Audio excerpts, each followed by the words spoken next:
Breaking news this morning, earthquakes rocked northeast Italy. We have Alessandra Galloni on the phone for us in Rome this morning. Good morning, Alessandra. Thank you so much for joining us. No problem. So give us the latest of what's going on. I understand this is the second round of earthquakes, with the first being May 20th. So now we're getting some aftershocks, other earthquakes happening. What was the scale of the ones that were happening in northeast Italy?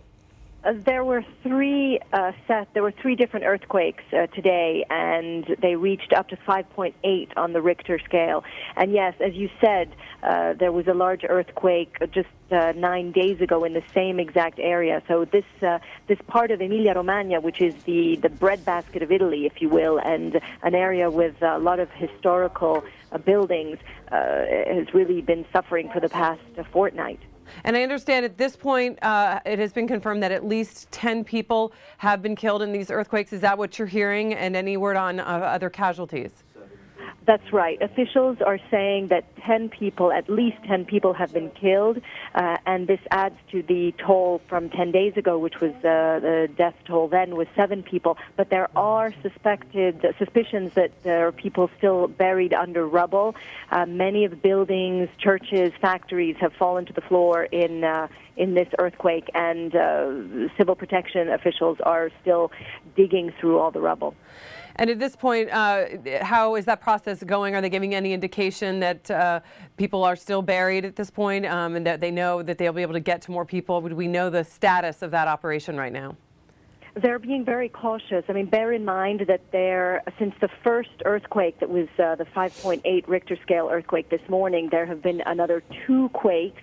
And so they're being very cautious as to the number of people that have died, but also they have to be careful in the rescue efforts. But the Prime Minister went on television and held a very hastily assembled conference this morning and said that basically they're doing everything they can to get this region back on its feet, to make sure that all the people that are possibly that are not accounted for at the moment are looked for. And Alessandra, we were just looking at some video or some pictures of right when the earthquake was happening, I guess, or about to happen. And you know, when you talk about the human toll, which is obviously the most important thing when we look at something like this, we could just see the shakes going on there in that video we're watching right now on screen. But in addition, this apparently is also happening in areas in Italy where the buildings and medieval churches, very historic buildings and the places there. Are we able to assess at this point the damage that has been done to those type of structures?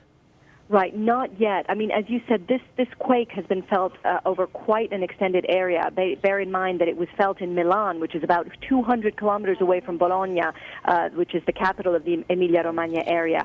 And the area, as we were saying, yes, is full of historical buildings. We know that in one town right near the epicenter of the quake, a clock tower, a 14th century clock tower, was damaged, came to the ground. But it's too early to tell the extent of this damage. All right, Alessandra, thank you so much for joining us this morning. We appreciate it. And of course, we'll be following this on WSJ.com throughout the day so people can get updates on the earthquakes that have struck Italy.